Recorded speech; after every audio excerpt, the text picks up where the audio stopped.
Go ahead, Kenny. What's going on, man? Tell me. I mean, I feel like you have figured out the beat of your own drum, and that's what you dance to, and it works for you. You don't seem like you care. I don't. I don't know how to do it, man. I feel like I really care what white people think. I feel like a lot. I care what everybody thinks. And to be honest with you, I feel like that's almost all I care about, it seems like. What other people think? It's really sad, man. It's a sad existence. It's not a great life. But it seems like every time I do a project, the first thing I do after the project comes out is go to Rotten Tomatoes. But let me just tell you about the tomatoes. I don't with them. You don't fuck with tomatoes? I don't give a damn about a rotten or a fresh. None of that mean to me. That's amazing. What about critics? I don't give a I guess that's amazing. Can I just tell you why? Please. Because listen, man. I know that I'm telling stories that my folks want to see. I'm talking from our point of view. We're speaking a language. We're speaking a shorthand that we get, that white people don't necessarily get. Nina Simone said this, and I never forgot it. She said, you will use up everything you got trying to give everybody what they want. You got to focus, man. And you know what I do? I super serve my niche. We speak a language. We're talking. We know each other. We get it. There's a lot of times I see shit that win Oscars. I be like, what is this shit? I walked out halfway through it. I don't get it. But and listen, I feel like they feel the same way about my work. They don't get it, which is all cool. My mother, born in Jim Crow South in Louisiana, right down the street from Mississippi where Emmett Till was murdered. She told me the value of being who I am, of my blackness. She said, don't you ever let anybody tell you who you are. You know who you are. You know where you come from. I watched her stories. I watched her struggles. And that's what I'm telling. I'm telling the stories that I come from. And that's why they're winning, because people are recognizing themselves in these stories. No matter how crass the people think they are, no matter what the critics are saying, oh, I don't get I don't understand what it is. I don't give a because I'm talking to us. That's why millions of people are watching my shows every week. That's why people keep showing up and sending the movies to #1. I'm talking to us, connecting with us. You know what I'm saying? Let me tell you what you're doing. I'm trying to get them to approve you. That's what I don't get. Why are niggas running around trying to get white folks? So please tell me I'm special. Oh, give me your Oscar. Oh, let me know I'm all of these things that you want me to. That. Hey, peace and blessings. I'm Gerald Hassan. You know, Dave Ramsey once said that we buy things that we don't need. Big old cars. Big old houses, 13 rooms, 36 rooms in a house, 10, 11, 12, 15 cars, so on and so forth. With money that we don't have, credit, loans, to impress people that we don't even like, or people that we know don't really like us. But why do we do it? Why do we do that? Why does it matter so much if someone likes us, if someone approves of us? I remember once when I was around the age of, I would say around 18, I think I was like 17, 18. I was home with older guys. And so the guys I was with this particular night, you know, who was in the streets doing street stuff, a lot of criminal activity. And this particular night, I wanted to prove myself, you know, because they was older than me, and they always felt that I wasn't ready. I wasn't ready. I wasn't on the level that they was on in regards to this street stuff. And me being so eager to meet the approval and to prove myself, we seen a situation where this guy was in his car. There was a bunch of people. It was a hangout after the club. Everybody at this restaurant area. And it was this one guy, he had the clean drop. And he had rims, clean car. And back then, we was into jacking and all that. Truth be told, I had never jacked at that time. But I knew or felt in my heart I can do it. So I was like, let me prove myself. I get out and do it. And in my mind, I had already played out what was going to happen.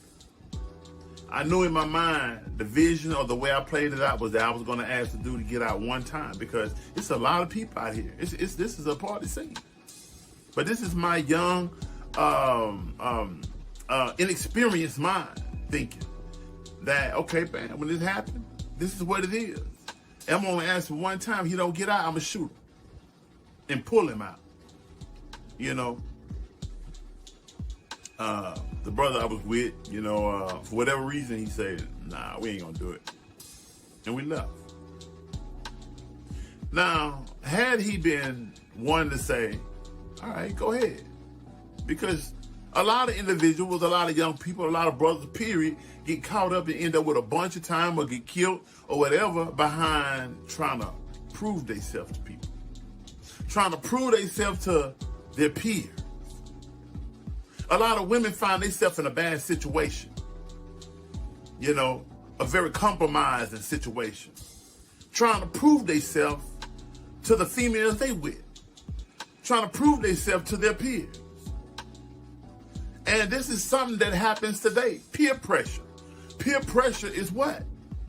Is when an individual will feel pressured by their peers to do something that they feel that will meet their peers' approval.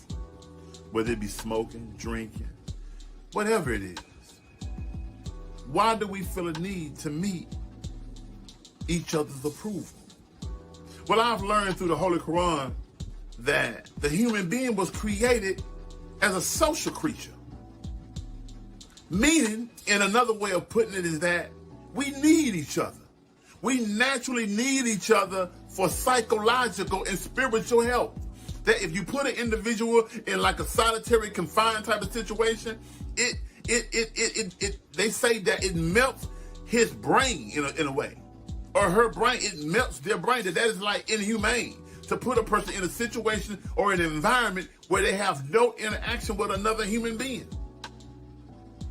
We need each other. There's no such thing as independent. We're interdependent on something and someone all the time. We cannot exist with our being. We need food. We need water. We need rest. We need so many different things outside of what ourselves can provide that we would never be considered, and never should we utter that we're independent, because the subconscious brain don't know how to differentiate between the what one means by that and what one doesn't mean by that. You understand? Because the word has a meaning of its own. And when you use the terminology, the subconscious mind takes it, programs it, and enforces and influences you with a type of mentality that isn't accurate. It'll have you walking around like you independent, when in truth you ain't. You're not. And this goes into why we have this desire, this innate desire to be cherished, liked, valued, appreciated by other individuals. You see, life is people. When I say how you treat life or how you respond to life, I'm talking about people, right? This is why social health is so important. This is why personal healing is so important. Because to reach a point to where it doesn't matter what people think. You see, let me rephrase that, because it will always matter. What we need to correct is what we want to matter. You see, the world is so flipped upside down to where the things that we want to be approved of, the things that we want to be accepted about, are things that are counterproductive for our own personal well-being, that isn't conducive towards our spiritual and mental and emotional growth. That's why we find ourselves constantly chasing disapproval, but never happy, never satisfied, because it's false. That which we want to be approved by or approved of isn't truth in within itself. And anything that's not truth isn't going to sustain you. You know? I hope I'm being clear. So how do we reach and get beyond the point of wanting to be accepted or it mattering what people think? How do we get to a point of it not, of it not mattering what people think when it comes to the wrong things, but appreciating what people think when it comes to the real productive things? Not that it matters, but you appreciate. But see, it can't matter on either end. Because your service, my service, in truth, supposed to be to the one that put us here, right? The creator, right? So when I do what I do, because I just believe in my walk with the creator that I'm supposed to do certain things. And I do it not because of the way you feel or the way I want you to approve of me and so on and so forth, right? I'm not doing it for that reason. I'm doing it because of something that has something very personal to do with me. It's not because of what you think. It's not because of what you say. It's not because of what you do. It's because of everything about me. Or I don't do it because of the way it sits with me. You see, how do we get to that point? Well, first, we have to fall in love with self. We have to study self, understand self enough to where we fall more and more in love with the truth about self. And when you start living in your own personal truth, when you start living in your own creative realm, when you start really living out you bravely, boldly, it not mattering what people think. You living your truth out. You living your truth out.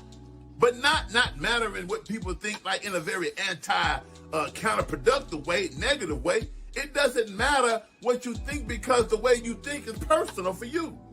That has no effect on me. Even when you think real good, I appreciate that. But I can't even allow that to influence me or affect me too much. Why? Because once when you approve of me starts to matter so much, when you don't approve of me, it's going to matter just as much or even more. You understand?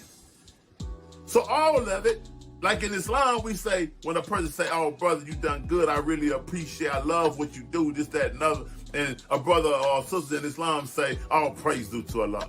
Alhamdulillah. Why? Because I understand why you're praising me in a sense, or thanking me or whatever. But I am who I am, or I do what I do only because of the Creator. You know, it is my relationship with the Creator is the reason why I am what I am, or I do what I do with you. So don't thank me, thank the Creator. Thank Him who molds me and shapes me and creates me, right? But the thing is that is more significant with self than it is for the person who may be praising you or giving you your kudos. You know what I'm saying?